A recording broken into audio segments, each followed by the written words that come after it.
Recién hablábamos de las exportaciones, de si están en decadencia o no, de la importancia que tienen. Pero hablábamos de las exportaciones de nuestro país a nivel mundial. ¿Qué pasa entonces con las exportaciones a nivel regional?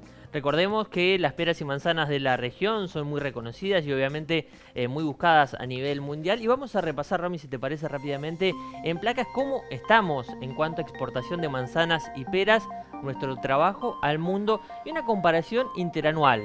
Esto es, en el periodo enero-agosto tanto de 2020 como de 2021 y la variación interanual.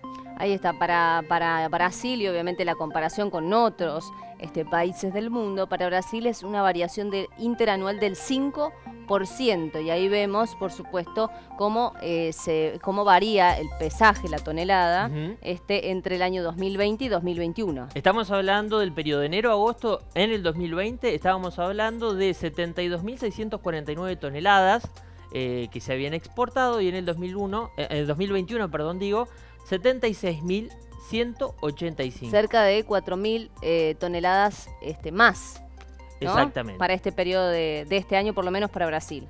Es así. Estamos hablando también de Rusia, es otro de los grandes mercados que tiene la región, con 80.730 toneladas en el 2020, y en el 2021 hablamos de una caída del 13% con 70.106. Ahí estamos viendo casi unas 10.000 toneladas menos. También los Estados Unidos, por supuesto, con sus números, de 38.228 toneladas a 44.398, es decir, un aumento del 16% de la variación interanual. Esto es peras. Esto es solamente peras. Estamos hablando del mismo periodo. Exactamente. Hablar de manzanas, en el periodo enero-agosto de 2020 a Brasil se exportó 22.773 toneladas y en el 2021 13.094. Una caída abrupta, ¿eh? Exacto. Menos el 43% interanual. A Rusia hablamos de 10.430 toneladas frente a 9.027 de este 2021. Esto sería un negativo del 13% de la variación interanual. Y por último, Bolivia. Exactamente, con 8.806 toneladas en el 2020 y en el 2021. Esto siempre periodo de enero-agosto, datos que nos proporciona CAFI, 8.689 toneladas. Esto es el menos 1%, es decir, una caída del 1% para la variación interanual, periodo enero-agosto, en este caso de manzana. Pero ¿quién mejor para analizar esta situación, o al menos para acercarnos un poco más a estos números que por ahí nos preocupan y nos ocupan desde el punto de vista de la producción primaria de la región, que Marcelo Loyarte, quien es director ejecutivo de CAFI, y nos va a acompañar en esta mañana? Marcelo, ¿cómo le va? Buenos días. Buen día, ¿cómo les va? Muchas gracias por llamar. Muy buenos días, nos ponemos en contacto con ustedes. Estamos analizando hoy en nuestro programa las exportaciones. Hablamos con gente de FADA muy tempranito, ahora nos venimos más a la región para hablar de CAFI, de las exportaciones. ¿Y cómo analizan ustedes las exportaciones del último año, pero al menos de los últimos años, en lo que respecta a peras y manzanas al mundo? Bueno, mirando un poquito los últimos años, el valle venía con variaciones muy importantes, muy sujeto a las condiciones macroeconómicas. Recordemos que 7 de cada 10 pesos que entran al valle provienen de la exportación, ya sea en fruta en fresco como en jugo.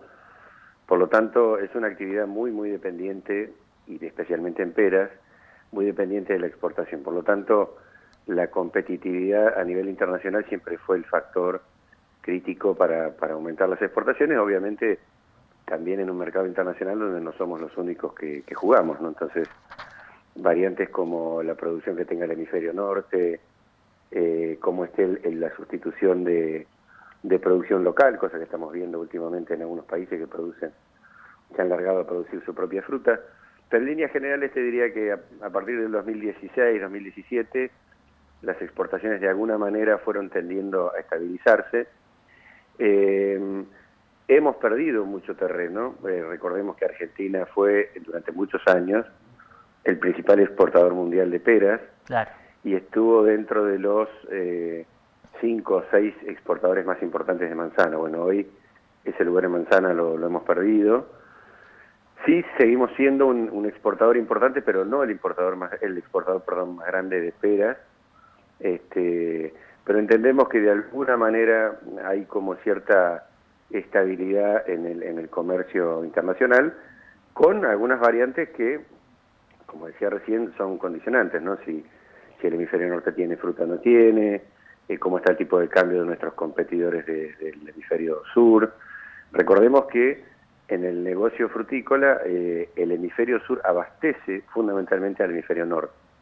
Así que el hemisferio norte, que es donde mayor concentración de personas hay, cuando termina de consumir su fruta, que es sobre el final del año, en el primer semestre del año siguiente empieza a consumir la fruta del hemisferio sur.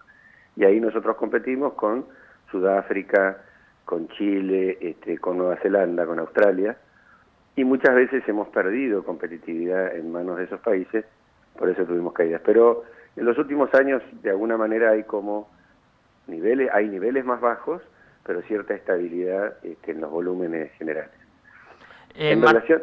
Sí, le quería consultar, Loyarte, las políticas que se aplican por parte de cada gobierno, siempre decimos estas vueltas de timón que damos para un lado, para el otro en cuanto a la elección de los partidos políticos, de los gobiernos, las políticas a corto plazo, ¿jugaron en contra para las exportaciones argentinas?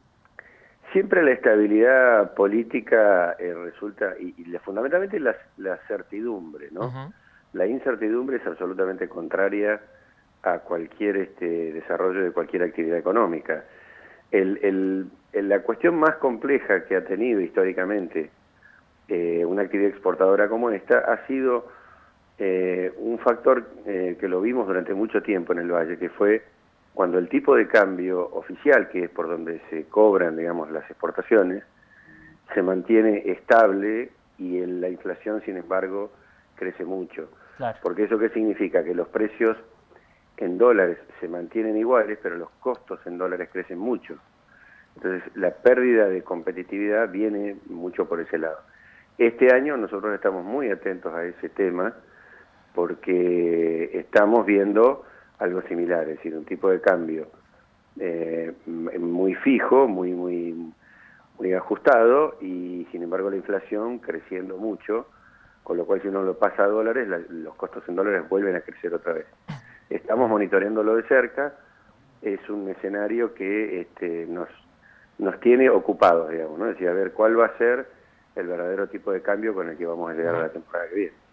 Loyarte, gracias por su tiempo, por habernos atendido y también por darnos un panorama mucho más amplio y claro en relación a las exportaciones de la región al mundo. Muchas gracias. Gracias a ustedes y que tengan un buen día. Adiós.